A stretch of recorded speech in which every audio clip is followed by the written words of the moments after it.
The windshield wipers squeaked rhythmically against the glass of the LMTV. 2 in the morning, the transport route back to Fort Belvoir was completely silent and safe, exactly according to procedure. Suddenly, the headlights swept across the shoulder. A civilian SUV was flipped on its side, half submerged in black water. A man was desperately waving his hands in the storm. Inside the car was a woman tightly clutching a blue-lipped child. My stomach tightened, hard as a rock. The chill running down my spine wasn't from the AC, but from the operations notebook sitting right on the passenger seat. Rule number 4 strictly forbade stopping. My chest constricted, my breathing became rapid, my hands gripping the steering wheel until my knuckles turned white. I looked in the rearview mirror, that father's pleading eyes drilling deep into my soul. If I hit the gas and kept going, they would freeze to death. If I stopped, a 12-year career would be wiped out by a brutal disciplinary report. The radio crackled uselessly. I gritted my teeth, slammed the brakes, sending the 5-ton truck skidding on the soaked asphalt. I couldn't be an emotionless obedience machine. I was Lieutenant Millie Evans, and tonight I accepted trading my rank to fight for the lives of these 3 strangers. Was the price of compassion too high? I slapped the hazard lights. The amber glow pulsed weakly against the pitch-black Virginia night, barely cutting through the curtain of rain. I kicked the door open, and the wind nearly tore the heavy steel plating right off its hinges, slamming it back toward my face. The rain felt like gravel pellets hitting my exposed skin. I jumped down. Immediately, the freezing mud of the backwoods ditch swallowed my tactical boots, rising past my ankles with a sickening squelch. The water had already risen to the man's waist. He was bashing his bloody elbow against the rear window, panic making his movements jagged and wild. My baby is stuck." His scream was swallowed by a crack of thunder that shook the ground beneath my feet. I didn't think about regulation number 4 anymore. Standing there in the deluge, waist-deep in freezing sludge, the SOP manual dissolved. There was only one order left, the one I learned in Sunday school back in the foothills, not in basic training: do not walk on by. I had to drag them out of this death trap before the flash flood took us all. "Stand back," I roared over the gale, ripping the crowbar from the side utility mount of the truck. I swung hard. Crack. The rear safety glass shattered, the sound mixing with the terrifying, high-pitched wail of an infant. The woman inside was pale, shock setting in. She was curled around the baby like a human shield, trying to push her last bit of body heat into the child.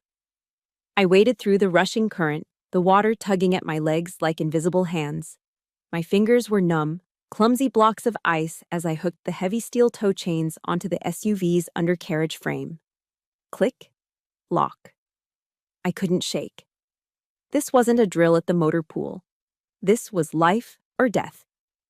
I signaled the man to hold on tight, then scrambled back up into the LMTV's high cab. I threw it into low gear. "Come on, big girl," I whispered to the engine. I eased off the clutch. The massive tires spun in the mud for a heart-stopping second, spewing sludge, before they bit into the asphalt. The truck groaned, the chain pulled taut, and slowly, agonizingly, the SUV slid out of the grave and onto the shoulder. We didn't speak much on the ride. I couldn't take them to the base. The MPs at the gate would arrest me on the spot for unauthorized civilians. We found a Motel 6 about 15 miles off route, the vacancy sign flickering like a beacon in the storm. I helped them check in. It was a cheap place, smelling of stale smoke and bleach, but it was dry. Once they were safe in the room, I turned to leave. The father, still shivering violently under a thin motel towel, reached out and grabbed my wrist. His eyes dropped to the name tag on my soaked uniform. Evans. He stared at it like he was memorizing a scripture. "You don't know what you just did, Lieutenant," he rasped, his voice breaking. "You saved my whole world." I forced a smile, but it felt crooked on my frozen face. "Just keep that baby warm. That's your only mission now." The walk back to the truck felt like the longest mile I'd ever walked. The cabin was empty now, silent except for the drumming rain. It smelled of wet canvas, mud, and the metallic tang of adrenaline fading away. I sat there for a moment, my hands shaking uncontrollably now that the crisis was over. I checked the dashboard clock. 0430, I was 2 hours behind schedule. The military GPS system, the Blue Force tracker, didn't lie. It had logged every second of my unauthorized stop, every mile of my detour. It was all there in digital red ink.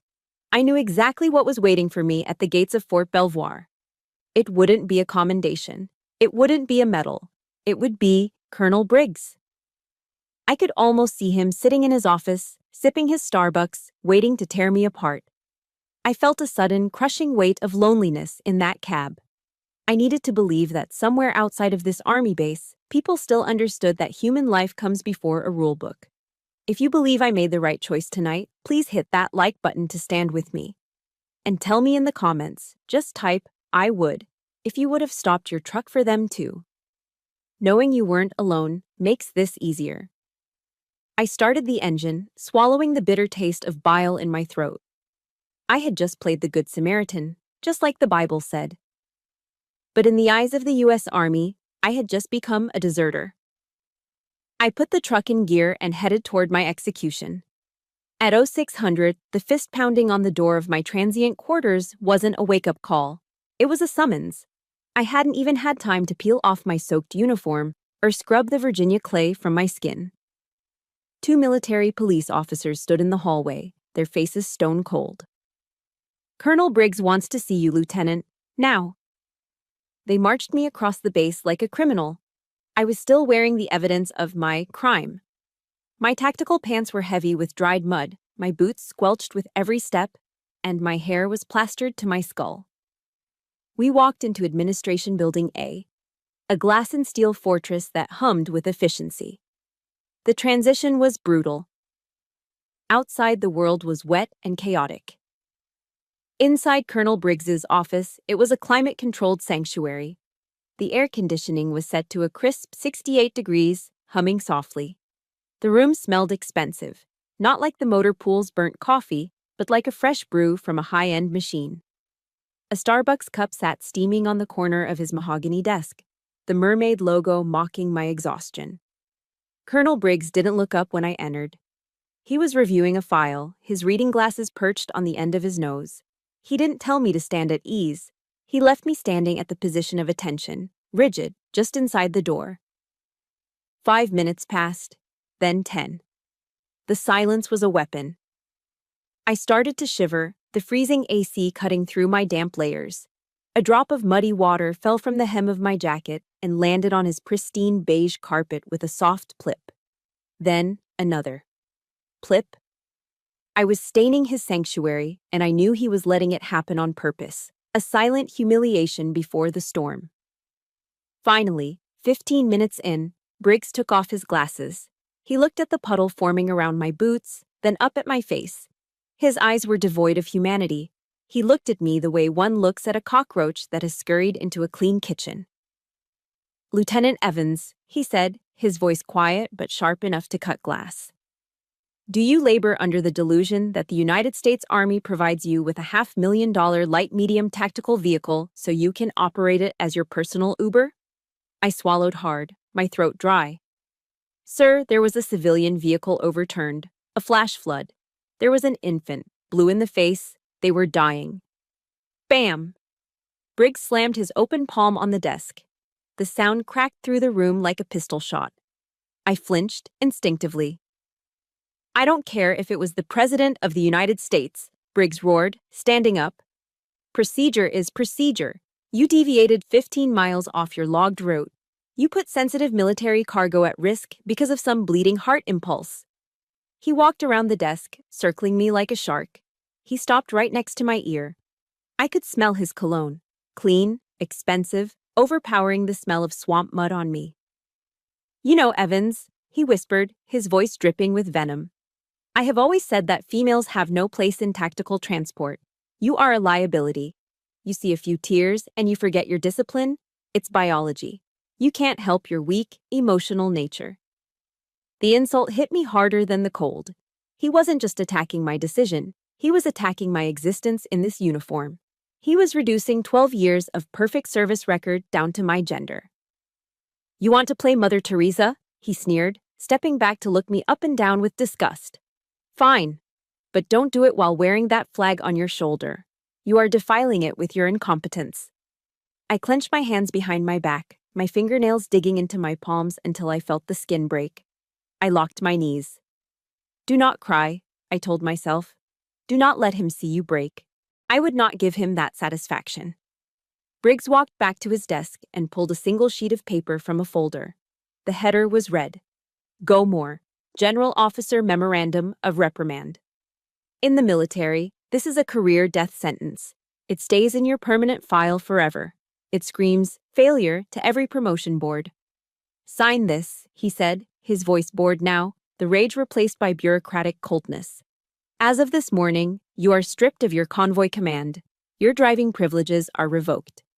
He picked up a pen, a sleek, silver thing, and tossed it at me. He didn't hand it to me. He tossed it. It hit my chest and clattered to the floor, landing right in the middle of the dirty puddle of water dripping from my clothes. From tomorrow, you will report to basement level, warehouse B, Briggs said, picking up his coffee and taking a slow, deliberate sip. Your new duty is inventory. We have a backlog of toilet paper and socks that need counting. Stay out of my sight until I decide if I'm going to kick you out of my army entirely. I looked down at the pen lying in the mud. I had saved 3 lives last night. A father, a mother, and a baby were alive right now because of me. And this was my reward. Slowly, painfully, I bent down. My stiff joints cracked. I picked up the wet pen, the mud smearing onto my fingers. I placed the paper on the corner of his desk, trying not to drip on the wood, and signed my name. My hand shook so badly the signature looked like a jagged scar. Millie Evans. I wasn't just signing a reprimand, I was signing away my dignity. I placed the pen back on the desk. Briggs didn't even look up. He had already moved on to the next file, erasing me from his world as if I were nothing more than a stain on his carpet. Warehouse B was located 3 stories underground, a concrete bunker where the sun never rose and the air always smelled of stale cardboard and damp cement. It was a tomb for careers, and now it was my office. For 12 years, my hands had commanded the steering wheels of massive tactical vehicles, feeling the raw power of diesel engines vibrating through my bones. Now, my weapon of choice was a plastic barcode scanner that cost $20 at Office Depot. Beep. 200 pairs of wool socks, size large, I muttered to the empty aisle. My voice sounded hollow, bouncing off the metal shelves that stretched up to the flickering fluorescent lights. Beep. 500 rolls of single-ply toilet paper. Every beep was a reminder of how far I had fallen. Colonel Briggs knew exactly what he was doing. He didn't just want to punish me, he wanted to break me. He wanted to bore me into submission until I voluntarily signed my own discharge papers just to escape the silence. I felt less like a soldier and more like a malfunctioning robot that had been tossed into the scrap heap. By 1200 hours, the silence was deafening. I needed to see human faces, even if they were hostile. I clocked out and headed up to the mess hall. The cafeteria was loud, a chaotic symphony of clattering trays and soldiers shouting over one another. But the moment I stepped into the serving line, the volume dropped. It wasn't total silence, but it was the kind of sudden hush that hits you in the gut. Heads turned, whispers rippled through the room like a contagion. I kept my eyes on my tray, loading it with a dry hamburger patty and a scoop of corn. I walked toward the back corner, looking for an empty table in the shadows. I almost made it. Heads up! A shoulder slammed into mine, hard enough to make me stumble. My tray tilted, sending the plastic cup of water splashing over my hand. I regained my balance and looked up into the grinning face of Lieutenant Miller. Miller had always been a yes man, the kind of officer who polished his boots more often than he trained his platoon. He loomed over me, playing to the audience. "Whoa there, Evans," he boomed, his voice carrying across the silent room. "Watch where you're walking. I heard you're trying to win a Nobel Peace Prize with Army equipment now. Next time you want to play superhero on the taxpayer's dime, maybe ask permission first." A cruel ripple of laughter broke out from the table behind him. "We don't want to have to clean up your mess again," Miller sneered, leaning in close. "Stick to the toilet paper inventory. It suits you." I didn't say a word. I couldn't. If I spoke, I would scream. I just lowered my head, walked to the corner table, and sat down. The hamburger tasted like sawdust. I swallowed it down with the bitter, salty taste of tears that I refused to let fall in public. I couldn't stay there. I dumped my tray and slipped out the back exit, finding refuge near the old payphone bank behind the kitchen. It was a relic, rarely used now that everyone had smartphones, but it offered a shred of privacy. I dialed the number I knew by heart. It rang 3 times before a familiar voice picked up in rural Virginia. Hello? Millie, is that you, baby? My mom's voice was warm, thick with the accent of the Bible Belt foothills. Just hearing it made my chest ache.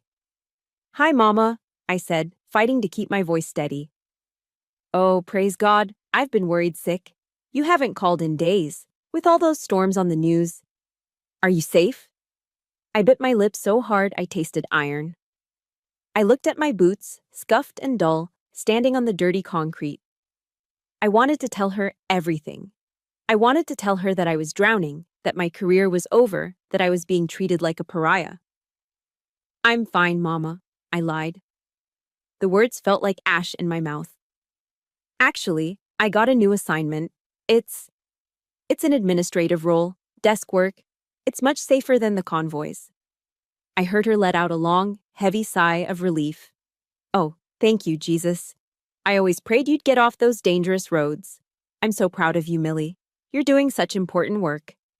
Yeah, Mama, important work. We said our goodbyes. As soon as the line clicked dead, I slid down the wall and curled into a ball on the floor. The lie hurt worse than Miller's shoving. I was protecting her peace by sacrificing my own truth. Here. A rough, calloused hand appeared in my vision, holding a steaming styrofoam cup. I jumped, wiping my eyes frantically as I looked up. It was Sergeant First Class Morales. He was an institution at Fort Belvoir, a 30-year veteran with skin like leather and eyes that had seen things most people only saw in movies. He didn't mock me. He didn't ask why I was crying. He just offered the cup. Drink, he grunted. Black, strong, it'll put the steel back in your spine. I took it, the heat seeping into my cold fingers. Morales leaned against the wall next to me, looking out at the rain. Don't listen to those idiots in there, Lieutenant, he said quietly. He rolled up his sleeve, revealing a jagged white scar running from his elbow to his wrist. See this? Fallujah, 2004. I got demoted for carrying a wounded Marine onto a chopper instead of securing a crate of ammo. Command said I prioritized sentiments over assets. He looked down at me, his dark eyes intense and unyielding. Ammo crates can be replaced, ma'am. Human souls cannot. He took a sip of his own coffee, his gaze drifting toward the administration building where Briggs sat in his ivory tower. The colonel can strip your rank, Morales said, his voice dropping to a reverent whisper. He can put you in a basement, but he cannot touch your honor. You did the right thing that night on Route 17. God is your witness, and that is the only promotion board that matters. For the first time in 3 days, the crushing weight on my chest lifted, just an inch. I wasn't alone. In this dark, damp basement of a world, a lighthouse had just flickered on. The scuttlebutt moved through the barracks faster than a wildfire in a drought. By 0400 hours, long before the sun even thought about rising over the Potomac, the entire base was awake and in a state of controlled panic. General Warren was coming. He wasn't just some Pentagon bureaucrat pushing papers. General Warren was the Vice Chief of Staff of the Army, a legendary 4-star general with a reputation for eating incompetent commanders for breakfast. His visits weren't social calls. They were audits of the soul. Immediately, Fort Belvoir transformed into what we cynically call a dog and pony show. It's a theater production designed to hide rot behind a facade of perfection. From the loading dock of Warehouse B, I watched the absurdity unfold. Private first-class soldiers were on their hands and knees, scrubbing the concrete sidewalks with toothbrushes. I saw a squad painting brown patches of dying grass with green spray paint just so the lawn would look vibrant from the general's passing motorcade. It was fake. It was desperate. And down in my basement exile, counting socks, I hoped that the storm would stay up there on the surface and leave me alone. I was wrong. At 1,000 hours, the phone on the concrete wall rang. It was the administration building. Colonel Briggs wanted to see me. Again. This time, when I walked into his office, the atmosphere had shifted. The air wasn't charged with the explosive rage from yesterday. It was heavy with cold calculation. Briggs was standing by the window, watching the manic preparations outside. He turned around and for the first time, he smiled. It wasn't a warm smile. It was the smile of a shark that smells blood in the water. "Lieutenant Evans," he said, his voice smooth, almost sweet. "Please, take a seat." I remained standing. "I prefer to stand, sir." "Suit yourself." He walked over and leaned against the edge of his mahogany desk, crossing his arms casually. "Tomorrow morning, General Warren will be holding a command briefing in the war room. He wants a full report on incident rates and logistical anomalies." He paused, studying my face like he was reading a map. "I have an opportunity for you, Millie. A chance at redemption." My stomach turned. He never used my first name. "I want you to present the incident from the other night," he continued. "But we need to frame it correctly. You will stand up there and you will tell the general that you had a lapse in judgment. You acted on emotion, panicked, and deviated from the route due to inexperience." He stepped closer, his voice dropping to a conspiratorial whisper, as if we were partners. "And then, you will say that thanks to my swift intervention and strict disciplinary guidance, the situation was contained and protocol was restored. You are the example of a mistake. I am the example of the correction. Do you understand?" I stared at him, horrified. He wanted me to perjure myself. He wanted me to paint myself as an incompetent fool just so he could look like a strong leader in front of a 4-star general. He wanted to use my act of mercy as a stepping stone for his own promotion. "Sir," I said, my voice trembling with suppressed anger, "I saved a family. I won't stand there and lie. I won't say it was a mistake." Briggs's smile vanished instantly. The shark eyes returned, dead and flat. "Listen to me very carefully, Millie," he hissed, stepping into my personal space until I could smell the coffee on his breath. "You have 18 years of service. You are exactly 2 years away from your 20-year mark. You are 2 years away from a full pension for life. 2 years away from guaranteed health care and a secure retirement." He let the words hang in the air, heavy and suffocating. He knew exactly where to hit. I came from nothing in the Virginia coal country. That pension was my only safety net.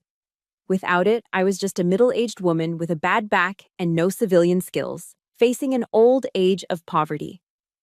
"If you embarrass me in front of General Warren," Briggs said, his voice dropping to a lethal quiet, "I will ensure your discharge papers cite gross misconduct. You will be kicked out with an other than honorable discharge. You will lose your pension. You will lose your benefits. You will leave this army with nothing but the shirt on your back." He leaned back, checking his manicured fingernails.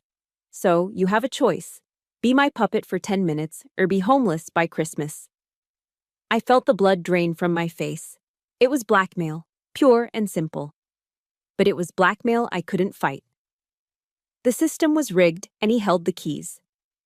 "Go home," Briggs ordered, dismissing me with a wave of his hand. "Iron your Class A uniform. Make sure those creases are sharp. I want you to look like a repentant, disciplined soldier tomorrow. That is an order." That night, my small transient room was filled with the hissing sound of a steam iron. Hiss, press, hiss, press. I laid my dress uniform jacket on the board. The dark fabric looked almost black in the dim light. I pressed the iron down, flattening the wrinkles, just like Briggs was flattening my soul. The steam rose up, clouding the cheap mirror on the wall. I looked up at my reflection, but the face looking back was blurry, distorted by the fog. I didn't recognize myself anymore. I wasn't the brave lieutenant who jumped into a freezing flood to save a child. I was a coward. I was a woman terrified of losing her paycheck, terrified of the future, willing to sell her honor to a tyrant just to survive. I hung the uniform on the door. It looked perfect, stiff, hollow, just like me. Tomorrow, I would walk onto that stage and play my part. I was no longer a soldier. I was just a prop in Briggs's show. That night, the rain returned to Fort Belvoir. It wasn't the violent storm of the other night, but a steady, rhythmic drumming against the tin roof of the transient barracks. Tap, tap, tap. It sounded like the ticking of a doomsday clock, counting down the seconds until my execution. I lay on the narrow bunk, staring up at the springs of the empty bed above me. The room was dark, but sleep was impossible. My mind was a battlefield. Tomorrow morning, I would stand in front of the Vice Chief of Staff of the Army, a man whose shadow alone commanded respect, and I would have to look him in the eye and call myself a failure. I would have to lie. I would have to burn down 12 years of hard work just to keep Colonel Briggs warm in a seat of power. Was it worth it? For a pension? For health insurance? I reached under my pillow, my fingers brushing against cracked leather. It was a small Bible, the pages worn thin and yellowed with age. It was the only thing my father had left me when he died. He was a coal miner from the Appalachians, a man with dust in his lungs and steel in his spine. The black lung took him piece by piece, but it never took his dignity. I turned on the small reading light, shielding it with my hand so I wouldn't wake the others. I opened the book. It naturally fell open to the Gospel of Luke. I didn't need to read the words. I knew them by heart. It was the story of the man beaten and left half dead on the side of the road, ignored by the priest and the Levite, but saved by the Samaritan. I could almost hear my father's raspy voice, the way it sounded between coughing fits. "Millie, baby," he used to say, sitting on the porch swing. "You can be poor. You can be a nobody in the eyes of the bank or the government, but you can never be poor in honor. When you wake up in the morning and look in that mirror, you have to like the person looking back at you. If you don't, no amount of money will fix it." My finger traced the final command in red letters. Go and do likewise. I had done likewise, Daddy. I had stopped. I had helped. But why did the price have to be everything I had? Why was God punishing me for obeying him? The tears finally came, hot and silent, soaking into the pillowcase. I felt totally abandoned. There was no angel in the room, just the smell of damp wool and the crushing weight of tomorrow. By 0500, the rain had stopped. I got up before the sun. I sat on the edge of my bed with my dress boots and a tin of kiwi polish. The ritual of the spit shine is meditation for a soldier. Small circles, swish, swish, swish. Water, wax, friction. I focused entirely on the toe of the boot until the black leather disappeared and became a black mirror. "Looking sharp, Evans." I froze. Lieutenant Miller was leaning against the doorframe, holding a travel mug of coffee. He was already in his dress blues, looking smug. "You really are going all out for your big apology tour, huh?" He walked over, looking down at me with that pitying smirk that makes you want to scream. "Don't worry about the truck. Once Briggs kicks you to the curb, I promised him I'd take good care of your vehicle. Might even paint my name on the driver's door." "Lieutenant Miller has a nice ring to it, don't you think?" He patted my shoulder, a condescending, heavy pat. "Come on, don't look so grim. Maybe soldiering just isn't in your DNA. You're a nice lady. Go back to Virginia, find a husband, settle down, leave the heavy lifting to the men." Rage, white-hot and blinding, flared in my chest. I wanted to throw the boot at him. I wanted to scream that I could outdrive and outlift him any day of the week. But I didn't. I just looked at my reflection in the toe of the boot. Go and do likewise. "Excuse me, Lieutenant," I said, my voice dead calm. "I have to finish getting ready." He laughed, shaking his head as he walked away. "Suit yourself. Break a leg out there." 800 hours. The PA system crackled to life. "Attention on deck. General Warren's motorcade has passed the main gate." This was it. I stood up and walked to the mirror. I adjusted my tie, tightening the knot until it felt like a noose. I smoothed the jacket of my Class A uniform. The woman in the mirror looked tired. Her eyes were rimmed with red, her cheeks hollow. But the uniform was perfect. Sharp creases, shiny brass. I took a deep breath, inhaling the smell of boot polish and the damp earth outside. I didn't know what was going to happen in that war room. I could lose my pension, I could lose my career. I could end up scanning groceries at Walmart for the rest of my life. But as I pushed open the heavy metal door of the barracks, something shifted. The storm had broken. The morning sun was cutting through the clouds, hitting the wet pavement and making it shine like diamonds. The light hit my face, warm and blinding. I blinked, and in that split second, the fear evaporated. It was replaced by a strange, cold clarity. I wasn't Briggs's puppet. I wasn't a female liability. I was the daughter of a coal miner who died with his soul intact. I was Lieutenant Millie Evans. I squared my shoulders, lifted my chin, and stepped out into the light. I was ready to face the fire. The war room was colder than a meat locker.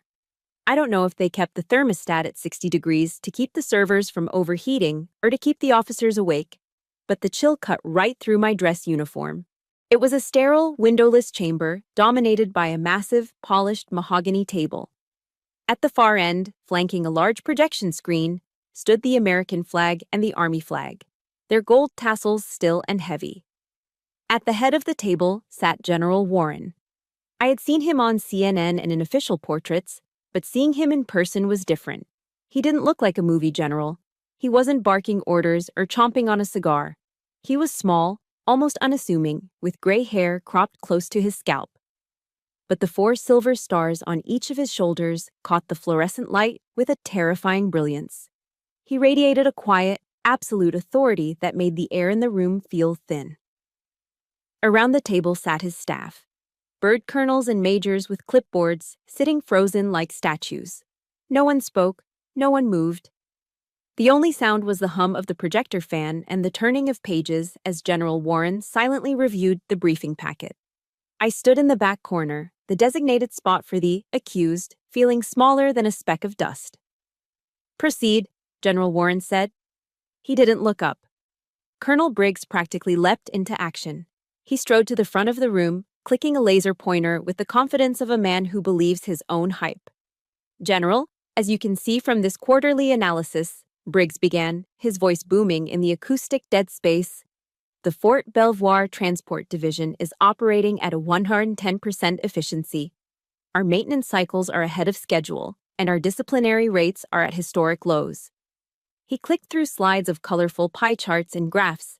I knew for a fact that half those numbers were massaged, but up there on the big screen, they looked like gospel. "However," Briggs said, his tone shifting to one of grave seriousness, "we do not tolerate deviation. Strict adherence to protocol is the backbone of this unit." He turned and pointed the red laser dot at the floor near my feet. "This brings me to the incident on the night of October 14th. I have brought Lieutenant Evans here today as a case study." My heart hammered against my ribs like a trapped bird. Briggs beckoned me forward with a sharp jerk of his head. I walked to the end of the table, my legs feeling like they were made of wood.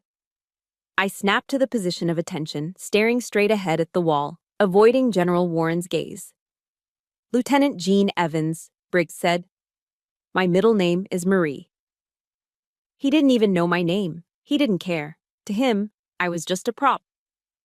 "On the night in question," Briggs continued, addressing the general, "Lieutenant Evans made a critical error in judgment. While transporting sensitive cargo, she allowed female emotion to override her training. She panicked during a storm, abandoned her designated route, and put the mission at risk." He paused for effect, letting the words "female emotion" hang in the air like a bad smell. "It was a stupid mistake," Briggs said, using the word stupid right in front of the Vice Chief of Staff. "A lapse caused by inexperience and a lack of fortitude. However, thanks to my immediate intervention and the issuance of a General Officer Memorandum of Reprimand, the situation was contained. Lieutenant Evans has accepted full responsibility and understands that her career is now under review." Briggs turned to me. His eyes bored into mine. I could see the threat written clearly in his gaze. "Say it. Admit you were stupid. Save your pension."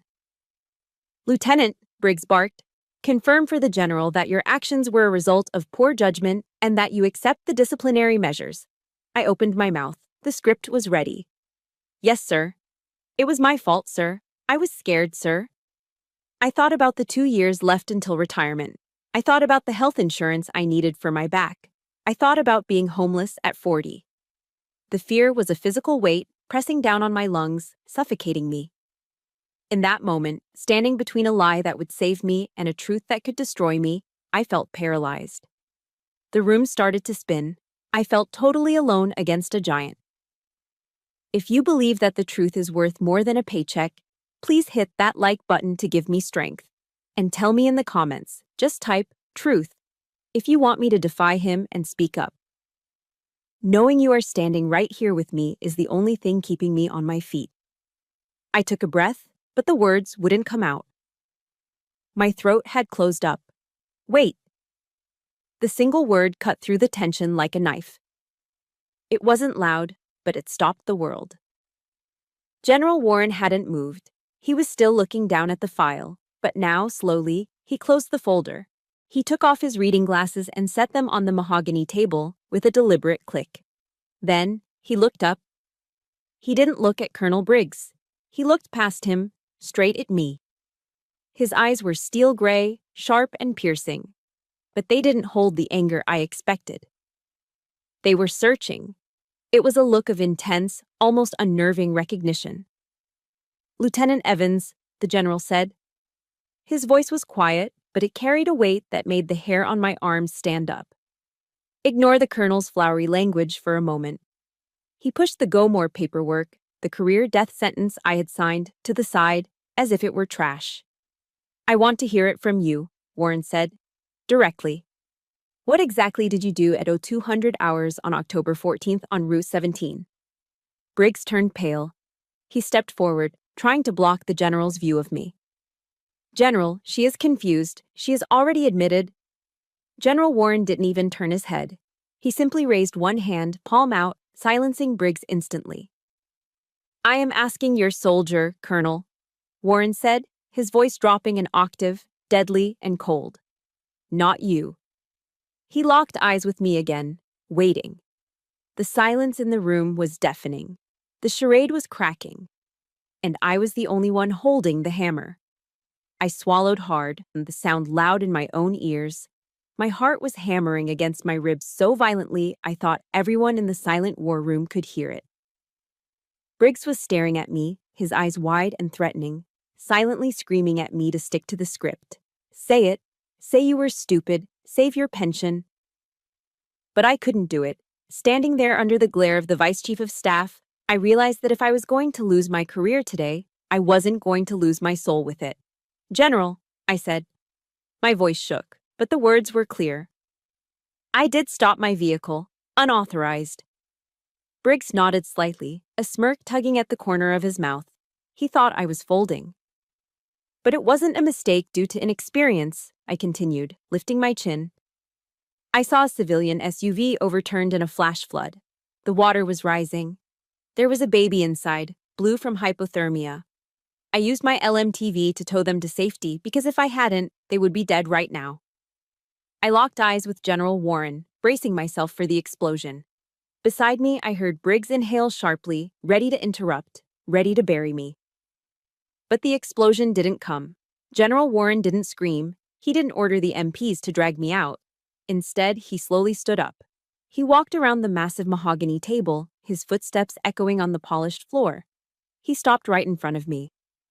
"Lieutenant Evans," he said, his voice unreadable, "I have 3 questions for you." "Yes, sir." "First," he said, holding up one finger. "Was the sensitive military cargo you were hauling damaged or compromised in any way during this rescue?" "No, sir," I answered instantly. The seals remained intact. The load was secure. "Second, did you complete your mission and deliver the payload to the depot?" "Yes, sir. I arrived 45 minutes behind schedule, but the delivery was completed." "Third," Warren said, leaning in slightly, "was any soldier or civilian injured during the operation of your vehicle?" "No, sir. Everyone walked away safe." General Warren nodded slowly. He stood there for a long moment, the silence stretching until it felt like a physical weight.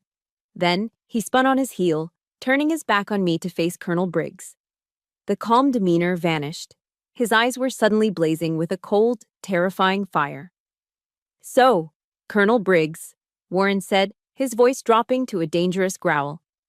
You stand here and tell me that saving 3 American lives without compromising a single piece of Army property is what you call— What was the word you used? Stupid? Briggs turned the color of ash. He stammered, his confident facade crumbling instantly. General. Sir. Rules are rules. We have strict protocols. She was reckless. She acted on emotion. Bam! General Warren slammed his open hand onto the table. The sound cracked like a gunshot, making every officer in the room jump. Reckless? Warren roared. You call that reckless? He reached into the breast pocket of his dress uniform and pulled out a photograph. He slapped it down onto the polished wood, sliding it across the table until it stopped right in front of Briggs. It was a grainy, black-and-white printout from a security camera. I recognized the angle immediately. It was the parking lot of the Motel 6.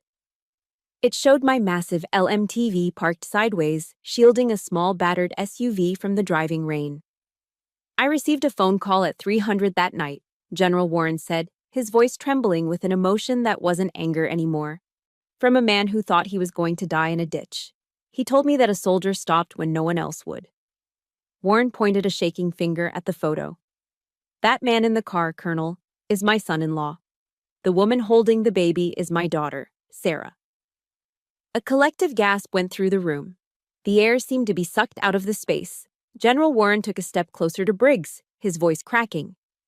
And that blue-lipped infant, the one you said Lieutenant Evans was stupid to save, that is my only grandson. The silence that followed was absolute. Colonel Briggs looked like he had been punched in the gut. His mouth opened and closed like a fish out of water, but no sound came out. His hands were shaking so badly that the silver pen he was holding, the same laser pointer he had used to mock me, slipped from his sweaty fingers. It clattered loudly onto the floor, rolling away under the table. He looked at me, then at the general, terror flooding his eyes as the realization hit him. He hadn't just disciplined a soldier. He had tried to destroy the woman who saved his boss's family. General Warren turned away from Briggs as if he didn't exist. He walked back to me. The steel in his eyes melted away. He wasn't the vice chief of staff anymore. He was a grandfather. My son-in-law told me they saw your name tag, Warren said softly.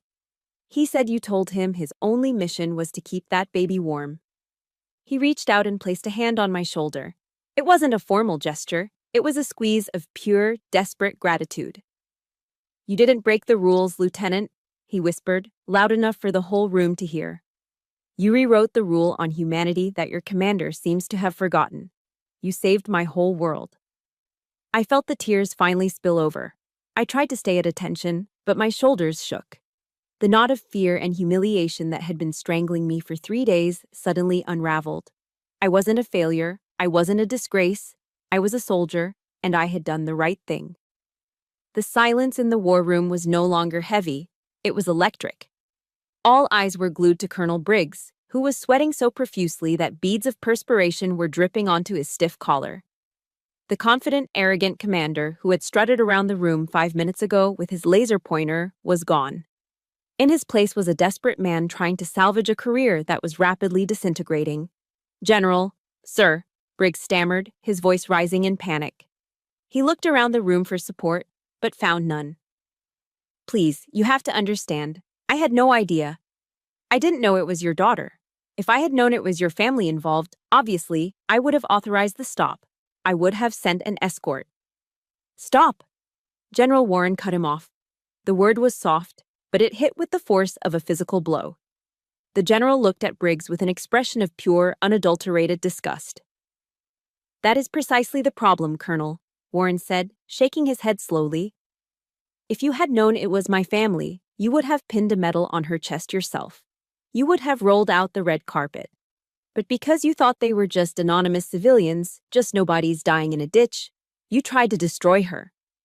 Warren took a step closer, towering over the shrinking colonel. A soldier's integrity is not measured by who they save, Colonel. It is measured by who they are. Lieutenant Evans didn't stop because she wanted a reward or because she checked the rank of the victims. She stopped because she is a soldier, and that is what soldiers do. We protect. Briggs opened his mouth to speak, desperate to spin the narrative, but Warren silenced him with a glare that could peel paint. I saw your base this morning, Briggs, Warren continued, gesturing vaguely towards the window. I saw the painted grass. I saw the privates scrubbing the sidewalks with toothbrushes. You spend so much time polishing the surface, making things look pretty for the brass, that you've let the core rot. He pointed a finger directly at Briggs's chest. You measure leadership by spreadsheets and perfectly creased uniforms. But leadership isn't about control. It's about trust. You have built a unit based on fear. You have turned brave men and women into emotionless machines who are terrified to do the right thing because they might get a reprimand. You almost crushed the only officer in this room who still has a moral compass. Briggs hung his head, his shoulders slumped. He knew it was over. The room was witnessing a live execution of a career. General Warren walked back to the table and picked up the Go-More, the official reprimand that Briggs had forced me to sign, the paper that was supposed to end my career. He held it up for a moment, letting every officer in the room see the lie written in black and white. Then, with a slow, deliberate motion, he tore it in half. Rip! The sound was incredibly loud in the quiet room. He put the halves together and tore them again. Rip! He walked over to the trash can in the corner and let the confetti pieces flutter down into the bin. Colonel Briggs, Warren said, his voice cold and official. You are relieved of your command, effective immediately. You have 1 hour to clear out your desk. Briggs looked up, his face pale, his eyes hollow. General. Where will I go? Warren smiled, but there was no warmth in it. It was the smile of poetic justice. I have the perfect spot for a man who loves paperwork and procedure so much, Warren said. I am transferring you to the Records Archive Division at the Pentagon. Basement Level 4. It has no windows, Colonel, just miles of files and dust. I almost gasped. It was the exact same punishment Briggs had tried to inflict on me. He wanted to bury me in a basement counting socks. Now, he would spend the rest of his career in a basement counting dusty files, buried under the weight of his own bureaucracy. You can count paper clips to your heart's content down there, Warren finished. At least in the basement, you can't hurt anyone else. Now, get out of my sight. Briggs didn't salute. He couldn't. He just turned and walked out of the war room. He moved like an old man, his footsteps dragging on the polished floor. As he passed the table of staff officers, no one looked at him. No one offered a sympathetic glance. He was a ghost walking out of his own life. When the heavy door clicked shut behind him, the tension in the room finally broke. I looked around. The atmosphere had completely shifted. The other officers, majors, and lieutenant colonels who had looked at me with disdain or indifference just 10 minutes ago were now looking at me differently. The contempt was gone, replaced by something I hadn't seen in a long time. Respect. Caution. Yes, but respect. My eyes found Lieutenant Miller across the room. The man who had mocked me, who had told me to go home and find a husband, was staring at his boots. His face was flushed red. He couldn't even meet my gaze. I stood a little taller. I hadn't sought revenge. I hadn't shouted or fought back with insults. I had simply stood on the truth, and the truth had set me free. Justice had been served, not by a sword, but by a grandfather's gratitude. After the officers filed out of the war room, leaving the heavy echoes of Colonel Briggs's downfall behind them, General Warren signaled for me to stay. The room was quiet now, the air scrubbed clean of the suffocating tension that had choked it for the last hour. The general didn't sit back down at the head of the massive mahogany table. Instead, he walked over to where I was standing and pulled a smartphone from his pocket. His hands, which had just torn a colonel's career to shreds with terrifying efficiency, were gentle now as he tapped the screen. He told me he wanted to show me something, turning the device toward me. It was a video, shaky and vertical, clearly taken in a warm, messy living room. A little girl with curly blonde hair was bouncing on a beige sofa, clutching a worn-out stuffed bear. She looked healthy, her cheeks pink and full of life, a stark contrast to the blue-lipped, freezing infant I had seen trapped in that storm. A woman's voice from behind the camera encouraged her to say hi. and the little girl beamed at the lens, waving frantically as she chirped a thank you to the firefighter lady for the ride. I let out a wet, shaky laugh at the title, and General Warren chuckled softly beside me, wiping a stray tear from the corner of his eye. He explained that to a 3-year-old, my massive LMTV looked just like a fire truck. She didn't know ranks or uniforms, she just knew I came when no one else did. He put the phone away and looked at me, his face serious and filled with an emotion that transcended military protocol, telling me that the little girl would grow up and have a life because of me. He said he owed me a debt he could never repay, addressing me as Major. When I confusedly corrected him that I was a lieutenant, he simply smiled and told me that I wouldn't be for long. That private acknowledgement was a reward in itself, but the Army had a much more public way of setting things right. 1 week later, the sun was blazing over the parade field at Fort Belvoir, the sky a piercing blue that had been washed clean by the storms of the previous week. The entire transport battalion was assembled in formation, a sea of camouflage standing at attention under the heat. This wasn't a punishment detail or a routine drill. This was a celebration. The PA system crackled to life, echoing across the manicured grass, calling for attention to orders. I marched out to the center of the field, my freshly shined boots crunching rhythmically on the gravel. I stood before General Warren, who was flanked by the American flag and the battalion colors snapping in the breeze. Usually, an officer climbs the career ladder one painful rung at a time, moving from lieutenant to captain and then eventually to major. But today, the Army was making a rare exception for exceptional valor and leadership. General Warren stepped forward and removed the single silver bar from my chest, the rank of first lieutenant. In its place, he pinned on a gold oak leaf. I had skipped an entire rank, going from a junior officer to a field-grade commander in a single heartbeat. His voice boomed over the loudspeakers as he appointed Major Millie Evans as the new battalion commander of the Tactical Transport Division. Leaning in close as he adjusted the collar of my uniform, he told me quietly that he didn't want another Briggs running this unit. He wanted someone who knew that people mattered more than paperwork, and he wanted my conscience to lead the battalion. However, the promotion wasn't the most significant news of the day. Before dismissing the troops, General Warren announced a new standing order, effective immediately across all Army commands. It was officially titled Regulation 19C, but everyone on base was already calling it by its real name, the Samaritan Rule. The rule was simple but revolutionary, stating that any military personnel operating a government vehicle were authorized to deviate from their route and utilize government assets to provide emergency assistance to civilians in life-threatening distress, without fear of administrative reprisal. My name wasn't on the document, but as the general read the words, I felt a warmth spread through my chest that had nothing to do with the sun. The terror I had felt that night, the impossible choice between my career and a baby's life, was something no other soldier would ever have to face again. Kindness had finally been codified into law. As the ceremony ended and the formation broke, soldiers came up to shake my hand with genuine respect. I was walking back toward the headquarters when a shadow fell across my path. I stopped to find Lieutenant Miller standing there. He looked different than before. The smug, arrogant sneer was gone, replaced by a look of awkward humility. He was holding his cover in his hands, twisting the fabric nervously as he struggled to speak. He quietly congratulated me and then stumbled through an apology for his past comments about me not belonging and needing to find a husband. He looked down at his boots, admitting he had been a jerk. I looked at him, remembering the rage I felt when he mocked me in the barracks. I could have used my new rank to humiliate him or assigned him to the basement inventory duty.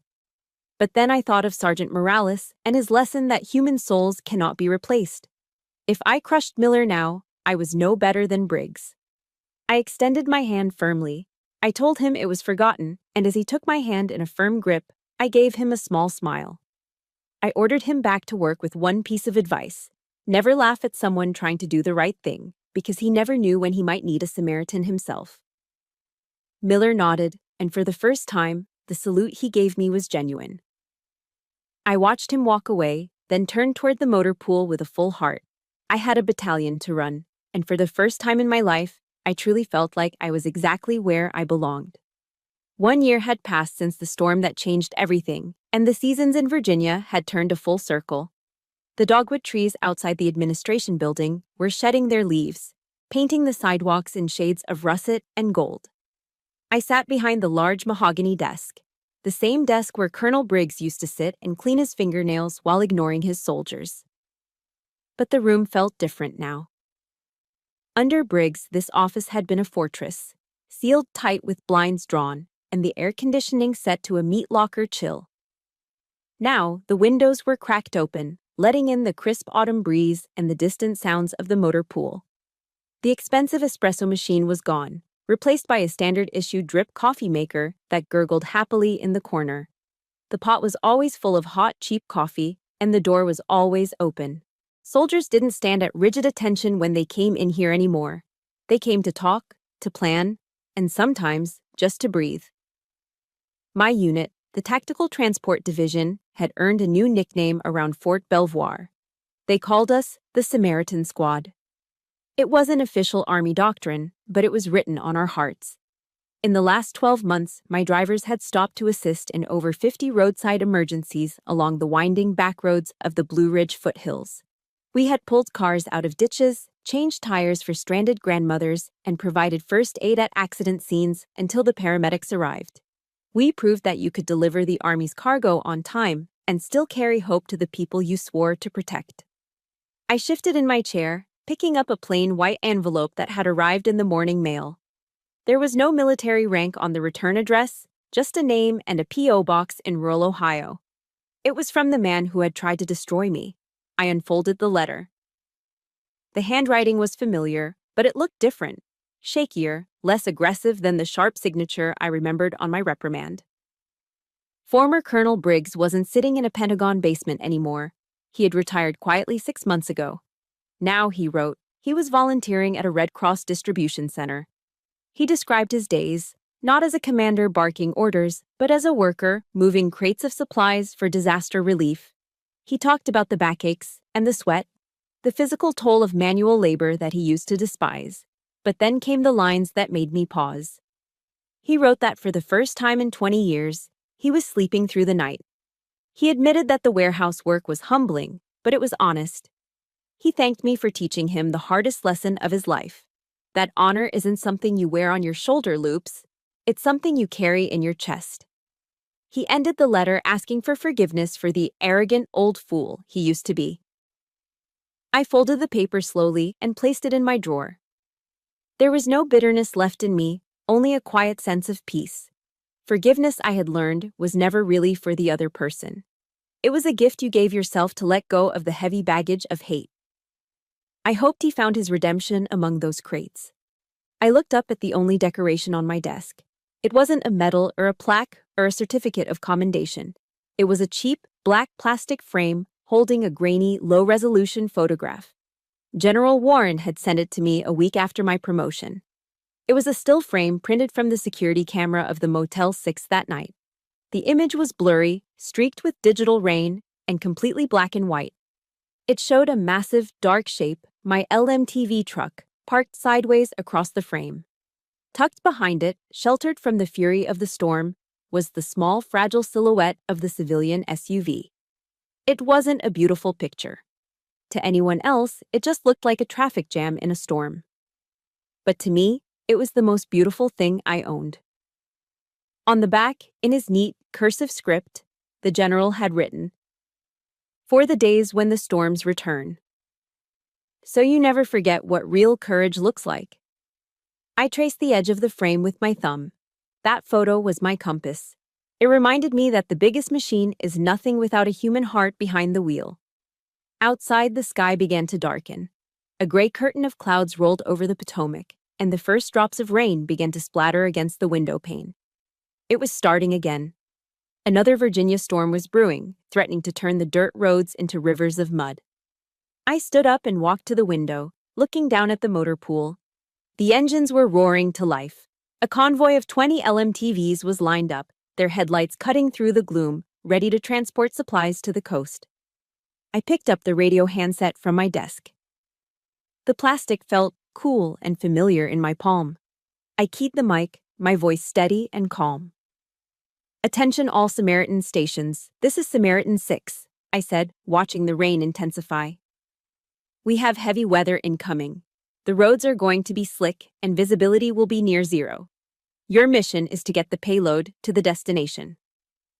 I paused, looking at the grainy photo on my desk one last time. But remember your standing orders. Keep your eyes open.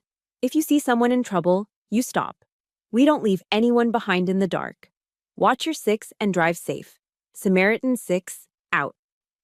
I hung up the radio and watched as the convoy began to roll out the gate, big wheels churning through the puddles.